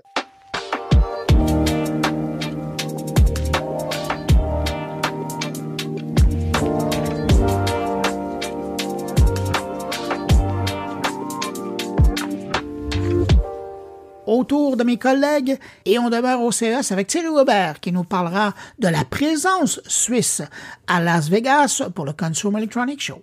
Bonjour Bruno, bonjour les auditeurs de Mon Carnet. Pour cette première chronique de 2024, nous plongeons au cœur d'une mission passionnante orchestrée par la Swiss Global Enterprise, plus connue sous le nom de SGE. Une mission qui s'inscrit dans le cadre dynamique du CES 2024, le rendez-vous incontournable de la technologie à Las Vegas. Plus besoin de le préciser. Switzerland Global Enterprise, ou SGE pour les intimes, est l'organisation officielle suisse dédiée à la promotion des exportations et des investissements. Avec environ 200 employés en Suisse et plus de 30 pays, la SGE agit en tant qu'organisation de conseil, de promotion et de plateforme. Établie en tant qu'association privée, elle travaille depuis 1927 au nom de la Confédération suisse et des cantons pour renforcer la position de la Suisse dans le commerce extérieur. La mission de la SGE est de soutenir les PME suisses dans leurs efforts commerciaux internationaux et d'aider les entreprises étrangères innovantes qui souhaitent s'établir en Suisse. Cet effort contribue à la valeur ajoutée pour leurs clients et à la prospérité générale de la Suisse. La vision de l'organisation est d'aider les PME suisses à réaliser leur potentiel commercial international sur les marchés nouveaux et existants et de faire de la Suisse un lieu d'implantation privilégié en Europe pour les entreprises étrangères innovantes. La stratégie de la SGE est axée sur une orientation client cohérente et sur la fourniture de services intégrés en partenariat avec d'autres acteurs. Cette approche permet à la SGE de s'adapter de manière proactive à l'évolution des besoins des clients et au changement de l'environnement économique et politique. Elle s'inscrit également dans la stratégie économique extérieure de la Confédération et dans les objectifs de développement durable. Les services de SGE sont variés, ils comprennent la fourniture d'informations de base aux PME qui cherchent à s'établir sur de nouveaux marchés étrangers, le soutien aux entreprises qui ont des stratégies d'exportation spécifiques et des conseils détaillés aux entreprises qui sont presque prêtes à s'implanter dans un nouveau pays. Ils facilitent ces démarches en étroite collaboration avec les succursales, les Swiss Business Hubs. Et quel meilleur endroit que le CES pour déployer ses ailes. Voilà où je voulais en venir. Et oui, cette année, la mission de la SGE à Las Vegas revêt un caractère particulièrement excitant. Une douzaine de personnes auront l'opportunité de découvrir pour la première fois ce carrefour mondial de la tech. C'est une chance unique de s'immerger dans les dernières innovations, de rencontrer des leaders d'opinion et de tisser des liens commerciaux essentiels. Et cette initiative ne serait pas complète sans l'organisation infaillible de Mélusine Perrier de la SGE Suisse romande et la collaboration étroite avec le collectif Swiss for Tech. Et oui, Swiss for Tech est une association créée par Bruno Chanel, Laurent Aymar et Thierry Weber, votre serviteur, suite à leur visite au CES 2016. Constatant l'absence d'un pavillon suisse à l'Eureka Park, un espace dédié aux startups et à l'innovation, ils ont formé ce collectif. L'objectif principal de Swiss for Tech est d'aider les entreprises suisses à explorer le monde de la tech à travers des événements comme le CES de Las Vegas. Ils offrent divers services tels que des conseils pour la préparation du voyage au CES, l'accompagnement de groupes au CES et la préparation de stands pour les exposants, le coaching en matière de pitch, des conseils en matière de marketing visuel et médiatique et des stratégies pour l'obtention des fameuses récompenses pour les startups. En outre, ils effectuent du scouting technologique et organisent des réunions avec les fondateurs de startups. Depuis plusieurs années maintenant, la SGE fait appel à leur expertise pour organiser des visites enrichissantes du CES. Ce partenariat entre la SGE et Swiss for Tech est un bel exemple de synergie. Ensemble, ils offrent un soutien local et global aux entreprises suisses, leur permettant de naviguer dans le complexe écosystème du commerce international.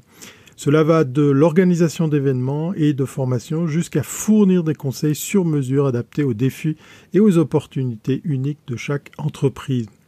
La mission de cette année au CES 2024 est donc plus qu'une simple visite, c'est une fenêtre ouverte sur l'avenir, une occasion pour les entrepreneurs suisses de s'inspirer, d'apprendre et de se connecter à l'échelle mondiale, surtout avec un thème comme l'intelligence artificielle. Alors, que peut-on attendre de cette mission, de cette édition du CES 2024 ?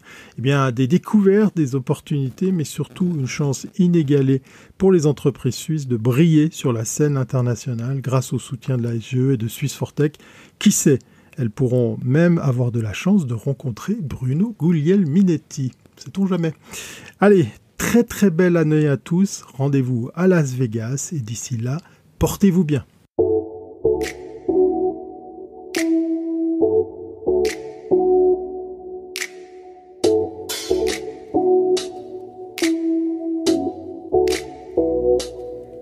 Début 2024, c'est le temps pour Stéphane Ricoul de nous présenter sa vision pour l'année qui vient.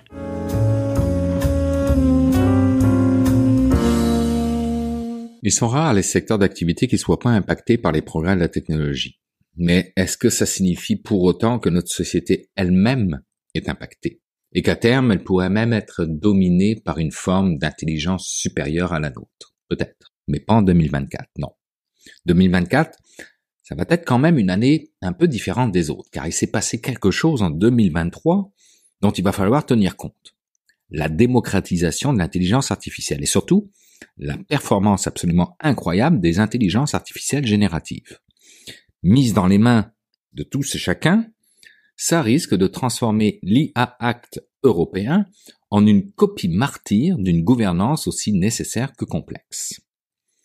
Alors, mes prévisions pour 2024. Je vais commencer par, justement, l'affaiblissement de nos démocraties. En 2024, près de la moitié de la population mondiale va être invitée à se prononcer via la voie des urnes. 4,1 milliards de personnes. 8 pays les plus peuplés au monde organiseront des élections en 2024. L'Inde, les États-Unis, l'Indonésie, le Pakistan, le Brésil, le Bangladesh, le Mexique et la Russie. Des pays qui représentent plus de la moitié du PIB mondial. Vous comprendrez qu'avec la prolifération des fake news, de plus en plus crédibles, appuyées par des images, des vidéos, du texte, de fausses références, qui bluffent n'importe quel citoyen que nous sommes, nous allons tomber peut-être dans quelque chose proche d'un chaos subversif. Copie martyre en vue pour l'IA Act, certes, mais aussi probablement stress test. Comme je le lisais dans le magazine Presse Citron, on peut craindre d'assister à de gigantesques opérations de manipulation menées sur les réseaux sociaux où une armée de bots tenterait d'influencer les humains dans une direction souhaitée. Ces bots deviennent de plus en plus dangereux, notamment sur la lancée des récents progrès réalisés en matière d'IA générative. Ce qui m'amène à ma deuxième prévision pour 2024, année durant laquelle, je pense, nous allons commencer à parler sérieusement d'un Internet réservé aux humains, puisqu'on a peut-être actuellement plus de bots que d'humains qui naviguent sur Internet, toujours selon le magazine Presse Citron. Un Internet réservé aux humains est un concept qui envisage une partie du web ou la totalité, où seuls les humains seraient autorisés à interagir et où les activités automatisées par des bots ou des intelligences artificielles, s'il devait y en avoir, seraient strictement réglementées ou interdites. L'idée derrière un tel espace serait de promouvoir l'authenticité des interactions, de protéger la vie privée des utilisateurs, de prévenir la désinformation et de réduire la cybercriminalité. Au niveau de la vérification d'identité, par exemple, les utilisateurs pourraient être tenus de prouver leur identité humaine par des moyens biométriques ou d'autres méthodes de vérification avancées pour accéder à cet espace. On pourrait aussi penser à des modérateurs humains supervisant les contenus et les interactions pour s'assurer que les bots ne puissent pas contourner les mesures de protection ou propager de la fausse information par des comptes automatisés. Mais ça existe déjà, vous le savez très bien, n'est-ce pas Facebook? On pourrait imaginer des règles strictes appliquées pour empêcher la collecte et l'utilisation abusive des données personnelles par des entreprises et des entités automatisées, ou encore s'assurer d'avoir des comportements éthiques afin de favoriser le respect et l'intégrité au sein de la communauté. Utopique et complexe, certes, j'en conviens, mais nous devrions commencer à en parler. Je change à présent de registre pour ma troisième prévision 2024 et je m'en vais en mer de Chine. Comme l'écrivait Gilles Babinet sur LinkedIn, tout le monde a désormais compris qu'une guerre entre la Chine et Taïwan projetterait le conflit ukrainien à une échelle lilliputienne tant les répercussions sur l'économie mondiale seraient importantes. Cela explique en grande partie pourquoi États-Unis comme Union européenne sponsorisent à coups de dizaines de milliards de dollars la mise en place de super usines de semi-conducteurs dernier cri. Dans ce moment d'accélération, ne pas avoir un écosystème intégré dans l'intelligence artificielle, c'est hypothéquer sa souveraineté. Beaucoup de responsables militaires, économiques, politiques constatent que les schémas d'hier sont à peu près déclassés par les nouveaux paradigmes où l'IA prend une place première.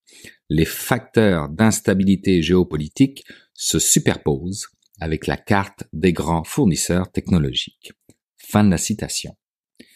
Mais comme l'argent public a tout de même ses limites, j'entrevois pour 2024 une intensification des tensions entourant Taïwan qui possède certainement une clé de négociation que Chine et États-Unis veulent absolument tourner dans le sens qui fera leurs affaires.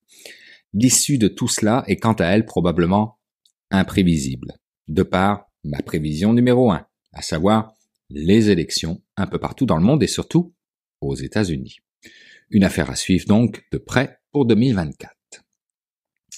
2024 qui s'écrira peut-être 2Q24. Q pour quantique. Il est difficile de prédire avec certitude si la technologie quantique sera particulièrement mise en avant en 2024. Mais il est certain que l'intérêt et les investissements dans ce domaine sont en augmentation constante. Les recherches et les avancées dans les technologies quantiques progressent rapidement et l'année 2024 pourrait avoir des développements significatifs. On a juste à observer les nombreux pays qui ont annoncé des plans et des investissements importants pour le développement et la technologie quantique, incluant bien sûr les États-Unis, la Chine et même l'Union européenne. Des investissements qui pourraient commencer à porter fruit dès 2024. De plus, on commence à voir émerger certains projets, liés par exemple à la cryptographie, ou la simulation de systèmes moléculaires pour la découverte de nouveaux médicaments et de nouveaux matériaux, ou encore l'optimisation complexe pour la logistique et la finance, en plus d'une course au qubit que se livrent Google, IBM et Intel, qui font du quantique une technologie de plus en plus collaborative et surtout internationale, ce qui pourrait conduire à des percées et des annonces importantes en 2024. Cependant, il est important de noter que la technologie quantique est encore dans une phase de R&D, recherche et développement, et que de nombreux défis techniques doivent être surmontés avant que son potentiel puisse être pleinement réalisé. Les prédictions concernant cette technologie sont souvent incertaines, et bien que le quantique soit prometteur, son adoption généralisée pourrait prendre plus de temps que prévu. Mais vous savez quoi, on a été surpris par l'intelligence artificielle générative. Alors pourquoi pas par le quantique? Alors moi, je ne sais pas si le quantique sera spécifiquement à l'honneur en 2024, mais il est fort probable, je pense, que ce domaine continuera à être une zone d'intérêt majeur et de progrès significatif et que les médias finiront bien par en parler. Je vais y aller pour le plaisir avec une 5e prévision, mais cette fois-ci qui ira bien au-delà de 2024. C'est juste pour le plaisir. Les organoïdes. Les organoïdes, ces petits amas de cellules synthétiques qui imitent le fonctionnement d'un cerveau humain. Et oui, ce sont les chercheurs de l'université de Bloomington dans l'Indiana qui ont présenté leurs derniers travaux sur cette thématique. Un organoïde cérébral à qui ils ont soumis des tâches complexes qu'on réalise couramment avec des ordinateurs ou qui sont utilisés pour évaluer la puissance des algorithmes de machine learning modernes pour lesquels BrainAware, de son petit nom, s'est avéré, vous savez quoi, très compétent. Mais rassurez-vous, ce n'est pas une entité intelligente dans un bocal, mais simplement un ensemble de transistors biologiques. Ce sont toujours des humains qui doivent se charger d'interpréter le signal retour par la suite. Ouf, on est sauvé. Du moins pour 2024. 2024 que je vous souhaite comme une bonne année numérique.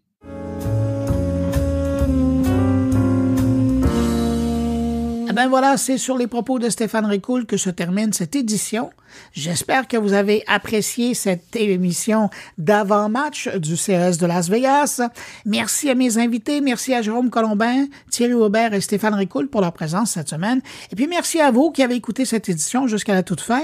Très heureux d'avoir passé ce bout de journée avec vous. Entre-temps, je vous donne rendez-vous la semaine prochaine pour une édition encore spéciale de Mon Carnet. Cette fois, ça sera en direct de Las Vegas. Bonne semaine, portez-vous bien.